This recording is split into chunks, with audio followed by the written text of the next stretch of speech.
Hello students, very good morning. This is Suraj Kumar. Welcome to my YouTube channel Learning with Suraj Sir. Dear students, जैसा कि मैंने पिछले video में आपको बताया था, प्रेजेंट इंडेफिनिट टेंस का जो एडवांस रूल्स है उसके पहले रूल के बारे में मैंने आपको बताया था। आज जो डियर स्टूडेंट आपको बताऊंगा जो उसका नेक्स्ट रूल है प्रेजेंट इंडेफिनिट टेंस का एडवांस में, नेक्स्ट रूल के बारे में बताऊंगा कि क्या नेक्स्ट रूल होता है आपका। तो डियर स्टूडेंट ध्यान दीजिएगा, नेक्स्ट रूल जो होता है डियर स्टूडेंट, जो प्रेजेंट इंडेफिनिट टेंस का बेसिकली जो प्रयोग होता है, डियर स्टूडेंट ध्यान दीजिएगा कि हम यहाँ आपको जो एडवांस पढ़ा रहा हूँ, एडवांस में क्या होता है कि प्रेजेंट इंडेफिनिट टेंस का प्रयोग किन किन सिचुएशन में इसका प्रयोग किया जाता है। बेसिकली मैंने पिछले वीडियो में आपको मैंने बताया था किस तरीके से पहचानते हैं, हिंदी में किस तरीके से पहचानते हैं प्रेजेंट इंडेफिनिट टेंस को, इंग्लिश में किस तरीके से पहचानते हैं प्रेजेंट इंडेफिनिट टेंस को। इसके अलावा डियर स्टूडेंट किस तरीके से हम ट्रांसलेट करते हैं हिंदी टू इंग्लिश, किस तरीके से इंग्लिश टू हिंदी में हम ट्रांसलेट करते हैं प्रेजेंट इंडेफिनिट टेंस को। आज डियर स्टूडेंट आपका जो अगला रूल है, अगला रूल में ये बताया जाएगा आपका कि किन किन कंडीशन में, जैसे कि पहला रूल मैंने आपको बता चुका है, दूसरा रूल क्या है स्टूडेंट कि किन किन कंडीशन में, किन किन सिचुएशन में प्रेजेंट इंडेफिनिट टेंस का प्रयोग किया जाता है। तो स्टूडेंट ध्यान दीजिएगा, जो रूल है आपका प्रेजेंट इंडेफिनिट टेंस का प्रयोग बेसिकली यूनिवर्सल ट्रुथ के लिए किया जाता है। किसके लिए किया जाता है स्टूडेंट? प्रेजेंट इंडेफिनिट टेंस का प्रयोग यूनिवर्सल ट्रुथ के लिए किया जाता है, यूनिवर्सल ट्रुथ को एक्सप्रेस करने के लिए किया जाता है।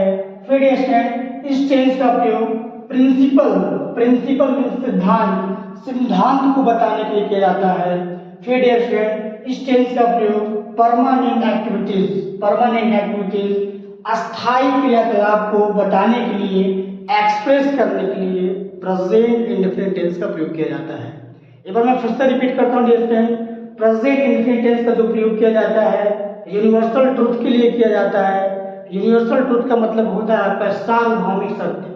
सार्वभौमिक सत्य मीन्स डियर स्टूडेंट कि ऐसा ट्रुथ जिसको इंसान चेंज ना कर पाए, कोई भी चेंज ना कर पाए, जिसको उसे क्या कहते हैं? सार्वभौमिक सत्य। फिर डियर स्टूडेंट आपका प्रेजेंट इंडेफिनिट टेंस का जो प्रयोग किया जाता है प्रिंसिपल के लिए किया जाता है, सिद्धांत के लिए किया जाता है।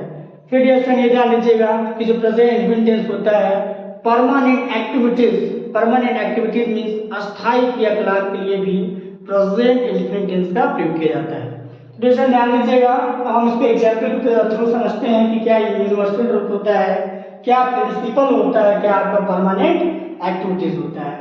तो ध्यान दीजिएगा कि फर्स्ट एग्जाम्पल है आपका the sun rises in the east, the sun rises in the east, सूरज पूरब में निकलता है, सूरज पूरब में निकलता है। डियर फ्रेंड ये क्या है आपका? यूनिवर्सल ट्रुथ है, यूनिवर्सल फैक्ट है। क्यों है डियर फ्रेंड? कभी भी हम सूरज को उत्तर में या दक्षिण में निकाल नहीं सकते हैं, ये इंसान की बस की बात नहीं है। डियर फ्रेंड ध्यान दीजिएगा कि सार्वभौमिक सत्य वह सत्य होता है जिसको पर्सन कोई भी व्यक्ति चेंज न कर पाए, किसी भी कंडीशन पे, किसी भी सिचुएशन में वो सत्य आपका चेंज ना, उसे क्या कहते हैं? यूनिवर्सल ट्रुथ कहते हैं। जैसे the sun rises in the east, सूरज पूरब में निकलता है, मीन्स डियर स्टूडेंट ये निकलता है और निकलता निकलता रहेगा। ऐसा नहीं है कि आज पूरब में निकल रहा है कल उत्तर में निकल जाएगा, कल दक्षिण में निकल जाएगा, ऐसा कुछ नहीं है। यूनिवर्सल ट्रुथ मीन्स होता ही है कि ऐसा सत्य, ऐसा फैक्ट जिसको कोई भी चेंज नहीं कर सकता, उसे हम क्या कहते हैं? यूनिवर्सल ट्रुथ कहते हैं। और एग्जांपल देखिए dear student, like the moon, the moon shines, the moon shines in the sky, in the sky, चंद्रमा आसमान में चमकता है, चंद्रमा आसमान में चमकता है। तो डियर फ्रेंड ध्यान दीजिएगा कि कभी भी हम चंद्रमा के चमकने को छीन नहीं सकते हैं। ये क्या है आपका डियर फ्रेंड? ये भी आपका क्या है? यूनिवर्सल ट्रुथ है। चंद्रमा हमेशा आपका आसमान में ही चमकता है। ऐसा सत्य मैंने आपको बताया कि ऐसा सत्य जिसको हम चेंज नहीं कर सकते उसे हम क्या कहते हैं? यूनिवर्सल ट्रुथ कहते हैं या फैक्ट कहते हैं। फिर एग्जांपल लेते हैं state, the sun sets in the in the west, in the west, सूरज पश्चिम में डूबता है। स्टूडेंट, सूरज पश्चिम में डूबता है। अब ऐसा नहीं कि हम पश्चिम से, हमारे बस की बात है कि हम पश्चिम से उत्तर में डुबा दें या दक्षिण में डुबा दें, ऐसा नहीं हो सकता डियर स्टूडेंट। तो आई थिंक आपको समझ में आ रहा होगा कि जो आपका जो यूनिवर्सल ट्रुथ होता है, यूनिवर्सल ट्रुथ को कभी भी हम चेंज नहीं कर सकते हैं। वो हमेशा क्या होता है, आपका ट्रुथ होता है, और कभी भी इस चीज को, कभी भी इस सच्चाई को कभी हम चेंज नहीं कर सकते हैं। फिर डियर स्टूडेंट, आई थिंक आपको यूनिवर्सल ट्रुथ समझ में आया होगा। अब प्रिंसिपल देखिए dear student, principle it means dear student सिद्धांत। क्या होता है आपका सिद्धांत होता है principle. For example dear student ध्यान दीजिएगा कि 2 and 2 makes 4, 2 और 2 मिलकर 4 होता है। जैसे ध्यान दीजिएगा, ये क्या है आपका 2 और 2 मिलकर क्या होता है आपका 4 होता है। ये क्या आपका प्रिंसिपल है, ये क्या आपका सिद्धांत है। 2 को जब भी हम 2 में जोड़ेंगे तो क्या होगा डियर आपका 4 ही होगा। It is the rule of sum. ये क्या आपका जोड़ का नियम है कि जब भी हम 2 में 2 को मिलाएंगे क्या होगा आपका 4 ही होगा। जैसे एक बात ये भी ध्यान दीजिएगा कि हम यहाँ नेक्स्ट का भी प्रयोग कर सकते हैं और मेक का भी प्रयोग कर सकते हैं, कोई दिक्कत नहीं है। क्योंकि डियर ये रूल आपको ये कहता है कि अगर 2 नाउन एंड से जुड़ा हुआ हो और उसके बाद डियर हम जो अगर आपका वो नंबर से रिलेटेड है तो हम उसको क्या कर सकते हैं, सिंगुलर का भी प्रयोग कर सकते हैं और प्लूरल का भी प्रयोग कर सकते हैं। फॉर एग्जाम्पल देखिए डियर लाइक 2 3 and 3 and 3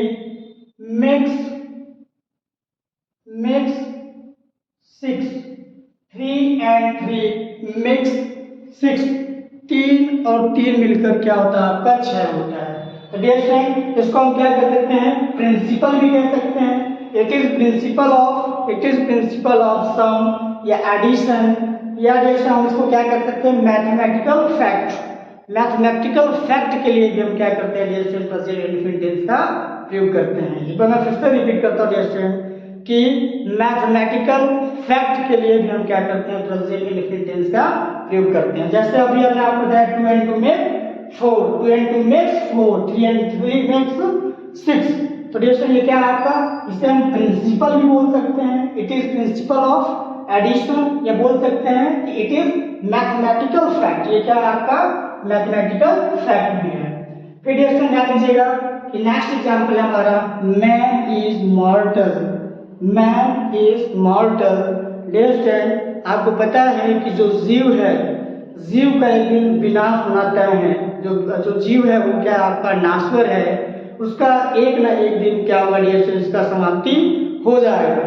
फिर भी डियर क्या है, ध्यान दीजिए क्या है आपका, this is universal truth. Dear कभी भी इस चीज को हम चेंज नहीं कर सकते हैं, कभी भी हम इसको बदल नहीं सकते हैं। अगर हम इस पृथ्वी पर आए हैं तो हमें जाना भी है। ये क्या है, this example of universal truth. जैसे ये सत्य है कि जैसे आपको पता है कि हमारा जो जीवन है, अगर life is divided into 3 parts, जिस तरीके से हमारा जो जीवन है 3 भागों में डिवाइड किया गया है, लाइक आपका childhood, youth and old age. Dear आपको पता है हमारा जो जीवन है 3 भागों में डिवाइड किया गया है, बचपन, जवानी एंड बुढ़ापा।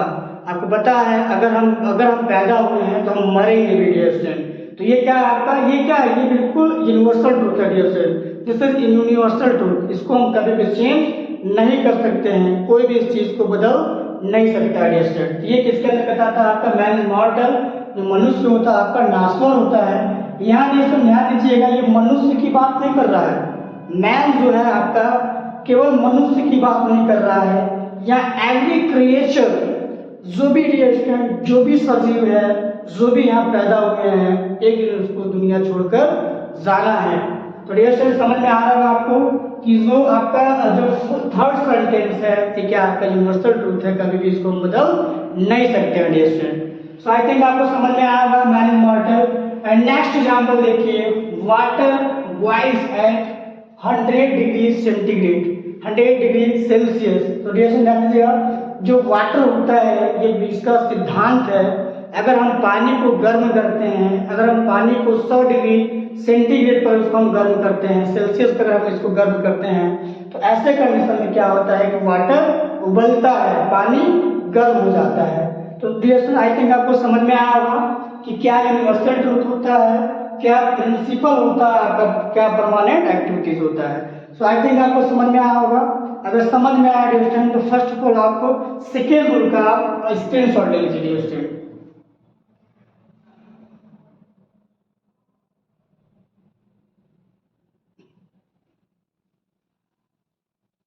आई थिंक डियर स्टूडेंट आपने स्क्रीनशॉट ले लिया है।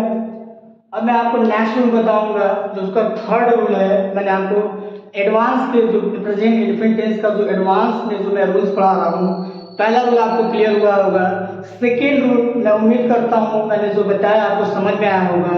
अब मैं थर्ड रूल बताने जा रहा हूँ डियर स्टूडेंट की थर्ड रूल क्या है और किस तरीके dear student present indefinite tense आपका वर्क करता है। तो प्रेजेंट इंडेफिनिट टेंस का जो प्रयोग होता है डियर स्टूडेंट, ऐसा नहीं है आपका यूनिवर्सल ट्रुथ के लिए होता है, प्रिंसिपल के लिए होता है, परमानेंट एक्टिविटीज के लिए ही होता है। इसके अलावा भी इसका प्रयोग किया जाता है लाइक डियर पोजीशन के लिए, पोजीशन के लिए डियर पोजीशन मींस अधिकार। डियर प्रेजेंट इंडेफिनिट टेंस का जो प्रयोग होता है बेसिकली हम किसी वस्तु पर अपना अधिकार दिखाने के लिए भी हम क्या करते हैं, प्रेजेंट इंडेफिनिट टेंस का प्रयोग करते हैं। एक बार मैं फिर से रिपीट करता हूँ डियर, प्रेजेंट इंडेफिनिट टेंस का जो प्रयोग होता है बेसिकली क्या होता है कि किसी चीज पर हम किसी चीज पर अधिकार दिखाने के लिए भी हम क्या करते हैं, प्रेजेंट इंडेफिनिट टेंस का प्रयोग करते हैं।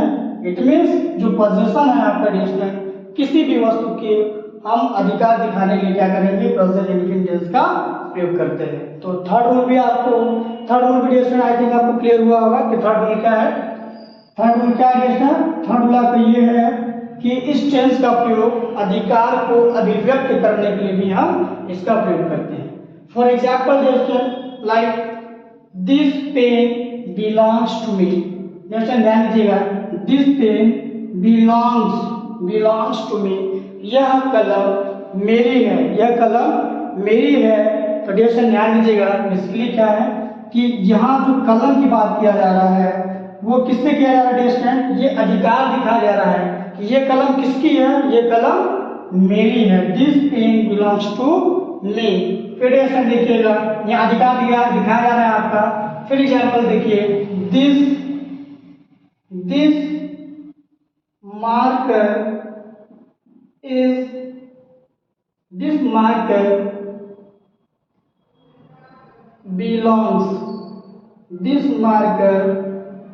Belongs to me. जैसे ध्यान दीजिएगा कि this marker belongs to me, यह जो मार्कर है ये मेरी है, यह मार्कर मेरी है। तो डियर इस मार्कर के संबंध स्थापित करने के लिए, अधिकार दिखाने के लिए क्या होता है, आपका प्रेजेंट इंडेफिनिट टेंस का प्रयोग किया जाता है। तो डियर आई थिंक आपको समझ में आया होगा, this marker belongs to me. एक बात मैं और क्लियर करना चाहूंगा डियर, कभी भी बिलोंग्स है, कभी भी हम बिलोंग को कंटिन्यूअस फॉर्म में इसका प्रयोग हम नहीं करते हैं। एक बार मैं फिर से रिपीट करता हूँ डियर, कभी भी बिलोंग्स को बिलोंगिंग हम नहीं लिखते हैं, चाहे आपका प्रेजेंट कंटिन्यूअस हो, चाहे आपका प्रेजेंट परफेक्ट कंटिन्यूअस हो, चाहे आपका पास्ट कंटिन्यूअस हो, चाहे आपका पास्ट परफेक्ट कंटिन्यूअस हो, या इसके अलावा डियर फ्यूचर कंटिन्यूअस हो या फ्यूचर परफेक्ट कंटिन्यूअस टेंस हो। कभी भी डियर ये जो वर्ड है आपका बिलोंग, कभी भी आपका बिलोंगिंग नहीं होगा। अगर आपका कहीं भी बिलोंगिंग लिखा हुआ पाया जाता है डियर, तो हमारा सेंटेंस टोटली रॉन्ग होगा। ये लिखना डियर एकदम गलत होगा आपका। This marker is belonging to me, this marker is belonging to me. Dear ये सेंटेंस क्या है आपका, this sentence is totally wrong dear.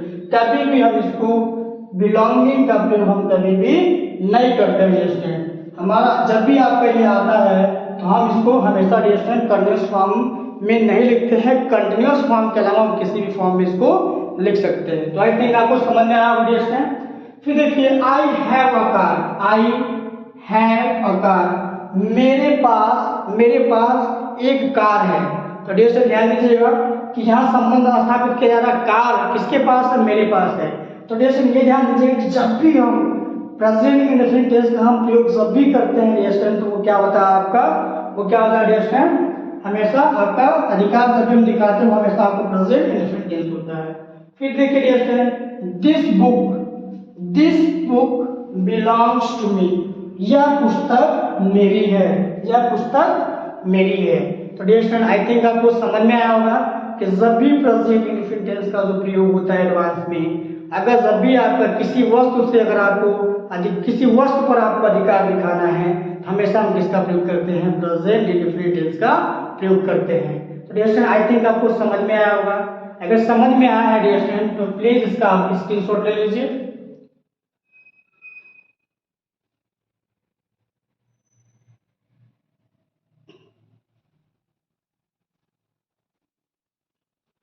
Dear students I think आपने इसका स्क्रीनशॉट ले लिया है।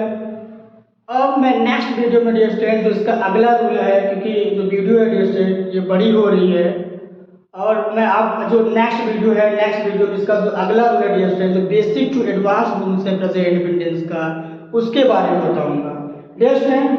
इसके अलावा जब मैं आपको पूरा पढ़ा लूंगा, तो टेंस पढ़ाने के बाद डियर स्टूडेंट जो भी आपका कंपटीशन लेवल का जो भी आपका एग्जाम्स में पूछे जाते हैं क्वेश्चंस वगैरह, लाइक आपका common error, improvement, fill in the blanks, ये सारी चीजें जो भी आपका कंपटीशन लेवल में आपका पूछता है, like UP TET, primary, junior, TGT, PGT, tense से रिलेटेड एसएससी, सीजीएल वगैरह में जो भी आपका पूछता है डियर स्टूडेंट, बिल्कुल मैं उस टाइप के प्रश्न लेकर आऊंगा और आपसे सॉल्व कराऊंगा डियर स्टूडेंट।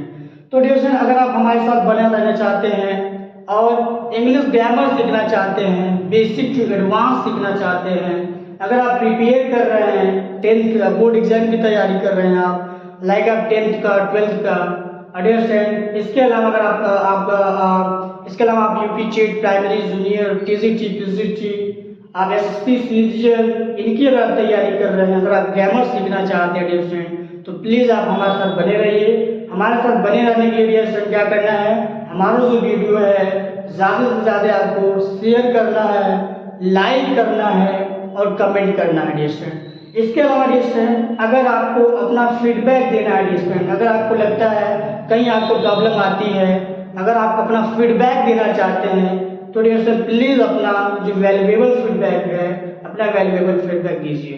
तो प्लीज़ आप हमारे साथ बने रहने के लिए please subscribe my channel. Thank you so much, dear student.